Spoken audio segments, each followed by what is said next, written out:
आखिरकार transfer posting में वही हुआ जिसकी आशंका थी। मैं लगातार इस बात को कह रहा था कि सरप्लस शिक्षकों को चिन्हित करने का जो क्राइटेरिया सरकार ने बनाया है, शिक्षा विभाग ने बनाया है, वह दोषपूर्ण है और शिक्षकों में इसके प्रति बहुत आक्रोश है। दर्जनों समूह संघ याचिका हाईकोर्ट में दायर कर चुके थे और मैंने पिछले शुक्रवार को भी कई सारे इंटरव्यूज में यह बताया था कि सोमवार को प्रक्रिया ठप हो सकती है और आखिरकार वही हुआ। मैंने ऐसा क्यों कहा था यह भी आप जानिए। मैं गुरुवार को जब सचिवालय गया था तो वहां पे जो शिक्षा विभाग के पदाधिकारी लोग थे, जो कर्मी थे, जो ट्रांसफर प्रक्रिया से जुड़े हुए हैं, जो सेक्शन ऑफिसर हैं, जो वरीय पदाधिकारी हैं, जो इस ट्रांसफर प्रक्रिया एसओपी और मानक मंडल निर्धारण में हैं, उन सब का होश उड़ा हुआ था, परेशान थे सब। जब मैंने जानना चाहा कि इस परेशानी का वजह क्या है तो लोग कहे, अमित जी हम क्या बताएं, इस ट्रांसफर के चक्कर में जीना मुश्किल हो गया है। हम लोग चाहते हैं कुछ, ऊपर से दबाव आता है कुछ और अंत में रिजल्ट निकल करके होता है कुछ।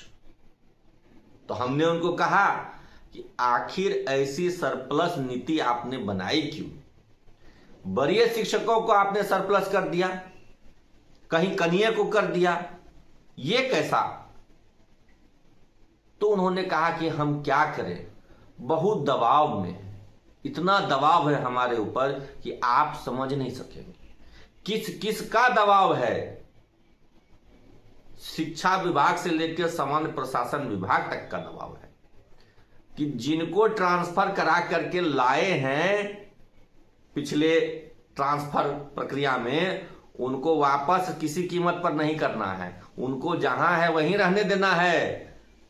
जो एक एक विषय के 3-3, 4-4 शिक्षक हैं, जो प्राइमरी स्कूल में 12 शिक्षक, 14 शिक्षक हैं, उनको टच नहीं करना है। जो नए वाले हैं, क्यों नहीं टच करना है भाई? आप लोग भी सोचिए, समझिए। माल प्रैक्टिस समझते हैं ना, माल प्रैक्टिस हुआ था।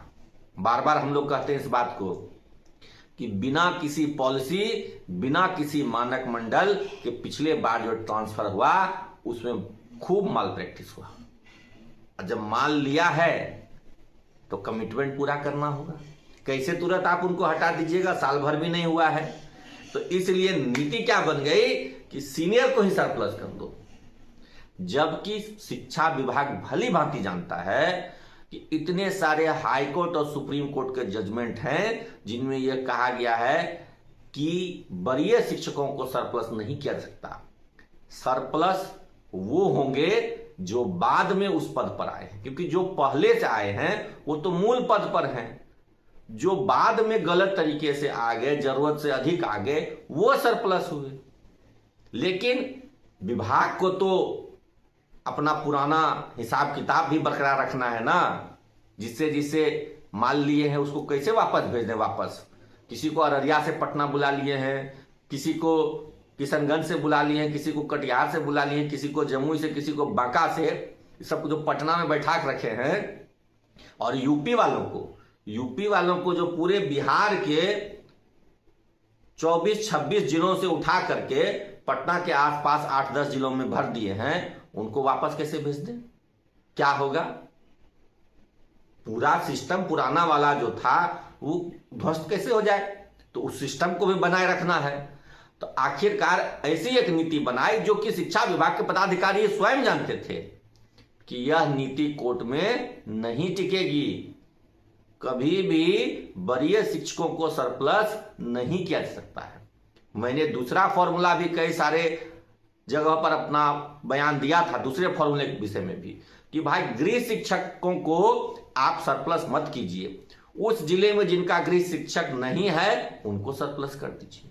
कई बार यह सुझाव दिया, लेकिन शिक्षा विभाग अपना अड़ियल रवैया नहीं छोड़ी, टस से मस नहीं हुई। उसका परिणाम क्या हो रहा है आज देख लीजिए।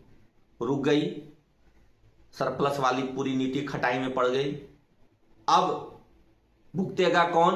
भुगतेंगे वो बच्चे जो आज मैं झाझा गया था, वहां पर कई सारे मध्य विद्यालय में गया, एक शिक्षक और एक प्रधानाध्यापक के सहारे मध्य विद्यालय चलता है। वहां शिक्षक नहीं है। शिक्षक आने चाहिए थे, लेकिन आएंगे कैसे? सरकार ने तो खुद उनको बुला के रखा है यूपी के बॉर्डर पर।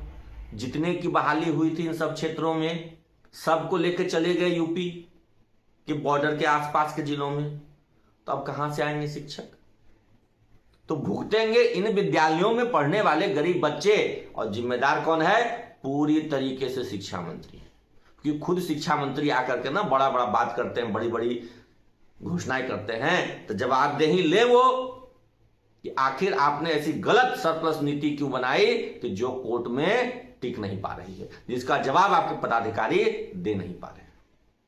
समीक्षा कीजिए मंत्री जी, समीक्षा कीजिए। और अभी भी वक्त है, जिनका गृह जिला है उनको रहने दीजिए, जो अपने गृह जिले में नहीं है उनको आप सरप्लस कीजिए, उनको भेजिए।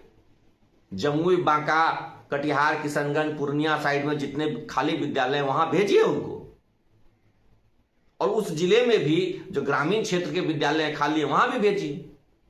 लेकिन ये तो आपको करना नहीं है। आपके विभाग में जो लोग बैठे हुए हैं वो तो अपना पुराना माल प्रैक्टिस वाला हिसाब किताब गड़बड़ाने नहीं देना चाहते हैं, इसलिए कह दिया कि बरिया को सरप्लस। कोई कानून नाम की भी चीज होती है। सुप्रीम कोर्ट के पुराने जजमेंट्स भी रेफरेंस के लिए देखना चाहिए कि वरीय शिक्षक को सरप्लस किया जा सकता है या नहीं। भुगतेगा बिहार का गरीब बच्चा, भुगतेगी बिहार की शिक्षा व्यवस्था।